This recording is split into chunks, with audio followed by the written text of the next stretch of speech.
Hello everyone, welcome back to my channel MHA মানে mental health awareness.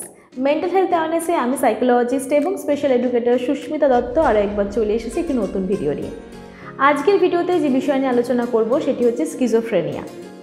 ভিডিওটি সম্পূর্ণ বুঝতে এবং জানতে হলে ভিডিওটি স্কিপ করবেন না, সম্পূর্ণ দেখবেন। তাহলে চলুন শুরু করে দিচ্ছি আজকের ভিডিও।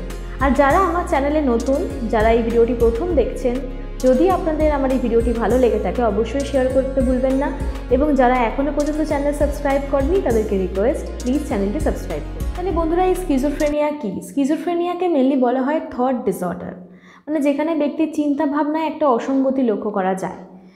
স্কিজোফ্রেনিয়া আক্রান্ত ব্যক্তির মধ্যে বেশ কিছু সিমটমস লক্ষ্য করা যায়, যেমন ধরুন delusion, hallucination, disorganise speech, ক্যাটাটনিক behaviour এবং নেগেটিভ সিমটমস। আমার বলা এই সিমটমসগুলির মধ্যে যদি যে কোনো ব্যক্তির মধ্যে এই তিনটি সিমটমস টানা 1 মাস থাকে, তখন কিন্তু আমরা সেই ব্যক্তিকে বলবো স্কিজোফ্রেনিয়ার মধ্যে পড়ছে। এবং এই সিমটমসগুলি থাকার ফলে যদি কোনো ব্যক্তির দৈনন্দিন জীবনের কার্যকলাপ বাধাপ্রাপ্ত হয়, তখন কিন্তু আমরা সেই ব্যক্তিকে বলবো যে তার স্কিজোফ্রেনিয়া হতে পারে কিংবা স্কিজোফ্রেনিয়া আছে। তো স্কিজোফ্রেনিয়ার পেশেন্টের মধ্যে প্রথম যে সিমটমসটি খুব লক্ষ্য করা যায় এবং যেটি ভীষণ কমন, সেটি হচ্ছে ডেলিউশন। ডেলিউশন কি? ডেলিউশন মানে হচ্ছে আপনার ফলস বিলিফ, বা যাকে বাংলায় বলা হয় ভ্রান্ত ধারণা। অর্থাৎ যে কোনো একটা বিষয়বস্তুর প্রতি তার এমন একটা ধারণা আছে যে ধারণাটা একেবারেই ভুল, যেটার কোনো অস্তিত্ব নেই, যেটা লজিক্যাল না, কিন্তু ব্যক্তি মনে করছে যে না সেটাই হচ্ছে। যেমন ডেলিউশন অনেক রকম লক্ষ্য করা যায়, এবং স্কিজোফ্রেনিয়া পেশেন্টের মধ্যে যে ডেলিউশনটা ভীষণ কমন সেটি হচ্ছে পারসিকিউটরি ডেলিউশন বা ডেলিউশন অফ পারসিকিউশন। মানে হচ্ছে আমার এগেনস্টে সবাই ষড়যন্ত্র করছে, আমার খাবারে কেউ বিষ মিশিয়ে দিচ্ছে, বা আমার পরিবারের লোক হয়তো যাদের সঙ্গে সম্পর্ক তার পেশেন্টের ভীষণ ভালো, পেশেন্টের এরকম মনে হচ্ছে যে তারা তার ক্ষতি করতে চাইছে এবং সে হয়তো বাইরে বেরোচ্ছে না। অনেক সময় দেখা যাচ্ছে যে পেশেন্টের বাড়ির লোক যদি তাকে কোনো খাবার দিতে আসে, সে খাচ্ছে না, তার মনে হচ্ছে যে সে খাবারে বিষ মিশিয়ে দিচ্ছে। এটি হচ্ছে আপনার ডেলিউশন অফ পারসিকিউশন। এছাড়াও আরেকটি ডেলিউশন পেশেন্টের মধ্যে খুব লক্ষ্য করা যায়, সেটি হচ্ছে রেফারেন্সিয়াল ডেলিউশন বা ডেলিউশন অফ রেফারেন্স। মানে হচ্ছে আমাকে নিয়ে সবাই কথা বলছে। ধরুন হয়তো পেশেন্ট বাড়ির লোকের সাথে কোথাও বাইরে গেছে এবং আশেপাশে হয়তো কোনো আননোন পার্সন বা হয়তো নোন পার্সন, নিজেরা নিজেদের মধ্যে কথা বলছে, কিন্তু স্কিজোফ্রেনিয়ার পেশেন্টের ক্ষেত্রে এটা তাদের মনে হচ্ছে যে না, তাদেরকে কেন্দ্র করেই কথা বলছে, তাদের সম্পর্কে উল্টোপাল্টা কথা বলছে, যাতা কথাবার্তা বলছে, কিন্তু আদেও কিন্তু এগুলো কিচ্ছু হচ্ছে না, কিন্তু পেশেন্টের নিজের মনে হচ্ছে যে তাকে কেন্দ্র করে বলছে। এছাড়াও আরেকটি ডেলিউশন আছে, যেমন হচ্ছে ডেলিউশন অফ গ্র্যান্ডিওসিটি। যেমন এক্ষেত্রে ব্যক্তির মনে হয় যে তাদের মধ্যে একটা স্পেশাল পাওয়ার আছে। যেমন বেশ কিছুদিন আগে আমি একটি পেশেন্টকে দেখতে যাই এবং আমাকে ডিপ্রেশন বলে আমাকে নিয়ে যাওয়া হয় সেই পেশেন্টকে দেখতে। তো আমি যখন যাই পেশেন্টকে দেখতে, তখন দেখি যে 6 মাস ধরে পেশেন্ট একটি ছোট্ট চিলেকোঠার ঘরের মধ্যে বসে আছে এবং সে সেখান থেকে বেরোয় না। তো আমি যখন গিয়ে দেখি পেশেন্টকে, দেখি 6 মাস ধরে সে স্নান করেনি, খায়নি, সে বাইরে বেরোলো, এবং তার সাথে কথা বলতে যাওয়াটাও একটা ভীষণ রিস্ক ছিল, কারণ সে কারোর সঙ্গে কথা বলছিল না এবং প্রচণ্ড সন্দেহ করছিল। তার মনে হচ্ছিল তাকে কেউ হার্ম করতে পারে, তাকে কেউ মেরে ফেলতে পারে। তো যাই হোক, একটা যখন কনভারসেশন করা গেল তার সঙ্গে, তখন আমি জানতে পারলাম, উনি আমাকে বললেন যে 6 মাস ধরে উনি চিলেকোঠার ঘরের মধ্যে রিসার্চ করছিলেন। না, উনি কী নিয়ে রিসার্চ করছিলেন? যে উনি টাইম মেশিন তৈরি করবেন। টাইম মেশিন তৈরি করে যখন ওনার মা মারা যাবে তখন উনি ওনার মাকে ফিরিয়ে আনবেন। তো আমি যখন সেই চিলেকোঠার ঘরে গেলাম, তখন আমি দেখলাম যে সেখানে রিসার্চ পেপার তো কিছুই ছিল না, পুরনো দিনের নিউজ পেপারে ভর্তি ছিল, প্রচুর ওষুধ ছিল, সেই ওষুধগুলো উনি খেতেন। আর ভীষণ নোংরা ঘর, প্রচণ্ড নোংরা ঘর, এতটাই নোংরা যে সেখানে কোনো হয়তো পশু পাখিও থাকতে পারবে না, সেখানে সেই ব্যক্তি ছিল। তো যাই হোক, তো এটি হচ্ছে একটা গ্র্যান্ডিওসিটি, যে এখানে ব্যক্তির মনে হচ্ছে যে আমার একটা স্পেশাল পাওয়ার আছে, আমার ভগবানের সঙ্গে একটা রিলেশন আছে, ভগবান আমাকে ফোন করে, বা ভগবান আমার আশেপাশে আছে, ভগবানকে আমি দেখতে পাচ্ছি, ভগবান আমাকে এই ইনস্ট্রাকশন ফলো করতে বলছে, তাই আমি এটা করছি। তো এটা হচ্ছে একটি বলা যেতে পারে যে গ্র্যান্ডিওসিটি। অনেক সময় ভাবি যে অনেকে বলে থাকে যে ভগবানের সঙ্গে আমাদেরও কানেকশন আছে, কিংবা আমরা ভগবানকে ফিল করতে পারি, সেটা কিন্তু একটা আলাদা ব্যাপার। কিন্তু গ্র্যান্ডিওসিটির ক্ষেত্রে কিন্তু এরকম হয় না। গ্র্যান্ডিওসিটির ক্ষেত্রে কিন্তু ব্যক্তির মনে হয় যে সেই স্পেশাল পার্সনের সাথে, যার সাথে হয়তো তার কখনো দেখাও হয়নি বা হয়তো কোনো পরিচয়ও নেই, কিন্তু তার এটা মনে হচ্ছে যে তার সঙ্গে তার রিলেশন। দেখা যায় যে যখন পেশেন্ট এই কথাগুলি তার বাড়ির লোককে বলে, বাড়ির লোক ভাবে হয়তো পেশেন্ট ইচ্ছে করে বলছে, কিন্তু কথাগুলি কিন্তু সে ইচ্ছে করে বলে না, তার সত্যিই মনে হয়, এবং সেই কারণেই কিন্তু ব্যক্তি এই কথাগুলি বলে। এরপর যে সিমটমস নিয়ে আলোচনা করব সেটি হচ্ছে আপনার হ্যালুসিনেশন, যেটি স্কিজোফ্রেনিয়া পেশেন্টের মধ্যে কিন্তু ভীষণ লক্ষ্য করা যায়। হ্যালুসিনেশন কি? হ্যালুসিনেশন মানে হচ্ছে ফলস পারসেপশন। ডেলিউশন ছিল ফলস বিলিফ, যেখানে ব্যক্তির ভুল ধারণা ছিল, কিন্তু কিন্তু হ্যালুসিনেশন হচ্ছে ফলস পারসেপশন, মানে ব্যক্তি ভুল দেখছে। এবার এখানে একটা কথা একটু ক্লিয়ার করে বলে দিই যে হ্যালুসিনেশন আর ইলিউশন কিন্তু আলাদা। ইলিউশন মানে কি? যেখানে স্টিমিউলাস আছে, যেখানে অবজেক্ট আছে, কিন্তু আমরা সেটাকে ভুল দেখছি। যেমন ধরুন, যদি চোখের সামনে একটা দড়ি থাকে, সেখানে আমরা সেটাকে সাপ ভাবছি, দড়ির কিন্তু অস্তিত্ব আছে, সেটা হচ্ছে আপনার ইলিউশন, সেটা কিন্তু হ্যালুসিনেশন না, ভুল করবেন না। হ্যালুসিনেশনের ক্ষেত্রে কি হচ্ছে? স্টিমিউলাস নেই, অবজেক্ট নেই, কিন্তু ব্যক্তি দেখছে সেই জিনিসটা, যার মধ্যে স্কিজোফ্রেনিয়া আছে সে সেটা দেখতে পাচ্ছে। যেমন হ্যালুসিনেশন অনেক রকমের হয়, যেমন ভিজুয়াল হ্যালুসিনেশন হয়, অডিটরি হ্যালুসিনেশন হয়, কিন্তু স্কিজোফ্রেনিয়া পেশেন্টের মধ্যে কিন্তু বেশি অডিটরি হ্যালুসিনেশনই লক্ষ্য করা যায়। ভিজুয়াল হ্যালুসিনেশন মানে কি? ভিজুয়াল হ্যালুসিনেশন মানে হচ্ছে যে জিনিসের কোনো মানে সেই হয়তো কোনো পার্টিকুলার পার্সন এক্সিস্টই করে না, নেই, আমি আপনি কেউ দেখতে পাচ্ছি না, কিন্তু স্কিজোফ্রেনিয়া পেশেন্ট সেই মানুষটিকে দেখতে পাচ্ছে বা সেই জিনিসটাকে দেখতে পাচ্ছে, সেটির কিন্তু কোনো অস্তিত্ব নেই, কিন্তু ব্যক্তি দেখতে পাচ্ছে, সেটি হচ্ছে আপনার ভিজুয়াল হ্যালুসিনেশন। আর অডিটরি হ্যালুসিনেশন মানে হচ্ছে আমি আপনি ধরুন বসে আছি সেই পেশেন্টের সাথে, কেউ কোনো আওয়াজ পাচ্ছি না, কিন্তু তার কানে আওয়াজ আসছে, সে রীতিমতো বলছে যে আমাকে অমুক ব্যক্তি ইনস্ট্রাকশন দিচ্ছে, বা আমার কানের মধ্যে আওয়াজ আসছে, আমাকে সবাই আমার এগেনস্টে সবাই উল্টোপাল্টা কথা বলছে, আমি শুনতে পাচ্ছি। এটা হচ্ছে আপনার অডিটরি হ্যালুসিনেশন।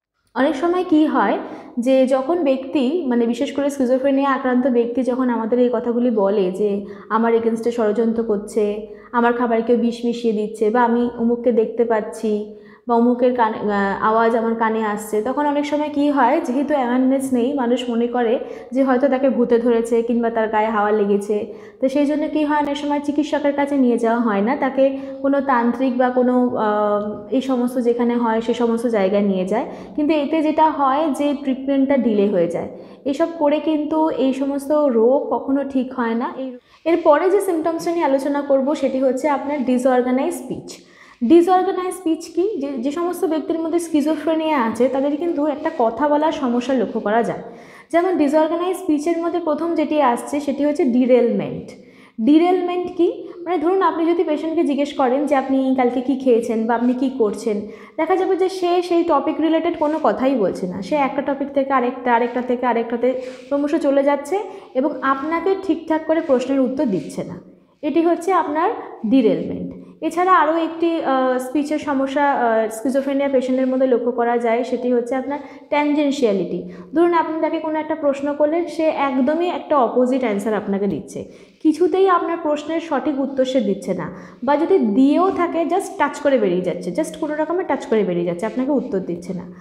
এছাড়াও আরও একটি স্পিচের সমস্যা স্কিজোফ্রেনিয়া পেশেন্টের মধ্যে লক্ষ্য করা যায়, সেটি হচ্ছে ওয়ার্ড স্যালাড। ওয়ার্ড স্যালাড মানে হচ্ছে বিভিন্ন শব্দ, জাস্ট ডিফারেন্ট শব্দ যেটার সাথে কোনো কানেকশন নেই, লিঙ্ক নেই, বসিয়ে কথা বলতে। যেমন ধরুন আপনি যদি ওকে জিজ্ঞেস করেন যে তুমি কালকে কি খেয়েছো, সে হয়তো বললো যে বাড়ি, বন্ধু, ঘোড়া, জাস্ট এরকমভাবে কয়েকটা ওয়ার্ড বলে দিল, আর কিছু বললো না, মানে একদম মিনিংলেস, যেটার কোনো মিনিং হয় না, যেটার মধ্যে কোনো অ্যাসোসিয়েশন নেই, সেটা হচ্ছে আপনার ওয়ার্ড স্যালাড। স্কিজোফ্রেনিয়া পেশেন্টের মধ্যে কিন্তু স্পিচের এই সমস্যাগুলি লক্ষ্য করা যায়। এরপর যে সিমটমসটা নিয়ে কথা বলবো সেটি হচ্ছে ডিসঅর্গানাইজড বিহেভিয়ার। এই ডিসঅর্গানাইজড বিহেভিয়ারটি বেশি দেখা যায় যে সমস্ত পেশেন্টের মানে যে সমস্ত স্কিজোফ্রেনিয়া পেশেন্টের সিভিয়ারিটি লেভেল খুব সিভিয়ার হয়, তাদের ক্ষেত্রে অনেক সময় দেখা যায় যে এদের মোটর ফাংশনিংটা না ইম্পেয়ার্ড হয়ে যায়, বা ধরুন অনেক সময় দেখা যায় যে আগে যেরকম সে কাজকর্মগুলো করতো সেই সমস্ত কিছু করা বন্ধ করে দিয়েছে, হয়তো একটা জায়গায় গিয়ে বসে আছে তো বসেই আছে, তাকে হয়তো ওঠানো যাচ্ছে না, বা ধরুন একটা হাত এরকমভাবে উঁচু করে বসে আছে, তো হাতটা এইভাবেই উঁচু আছে হয়তো 1 মাস 2 মাস কি তারও বেশি, হয়তো হাত হয়তো আর পড়ছে না। এই ধরনের সিমটমসকে অনেক সময় বলা হয় স্টুপার স্টেট, যেটা স্কিজোফ্রেনিয়া পেশেন্টের মধ্যে লক্ষ্য করা যায়।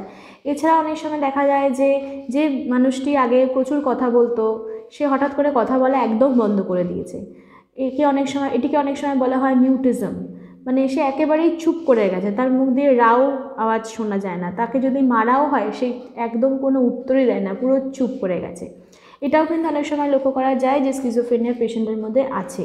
কিন্তু যখন যে স্কিজোফ্রেনিয়া পেশেন্টের সিভিয়ারিটি খুব হাই হয় তাদের ক্ষেত্রে কিন্তু স্টুপার স্টেট বা মিউটিজম লক্ষ্য করা যায়। এরপর লাস্ট যে সিমটমসটি স্কিজোফ্রেনিয়া পেশেন্টের ক্ষেত্রে লক্ষ্য করা যায় সেটি হচ্ছে আপনার নেগেটিভ সিমটমস। নেগেটিভ সিমটমসের মধ্যে দুটো সিমটমস স্কিজোফ্রেনিয়া পেশেন্টের মধ্যে লক্ষ্য করা যায়, একটি হচ্ছে অ্যাভুলিয়েশন আর একটা হচ্ছে আপনার diminished emotional expression. Diminished emotional expression মানে হচ্ছে যে স্কিজোফ্রেনিয়ার পেশেন্টের মধ্যে যাদের নেগেটিভ সিমটমস থাকে দেখা যায় যে তাদের না কোনো ফেশিয়াল এক্সপ্রেশন থাকে না।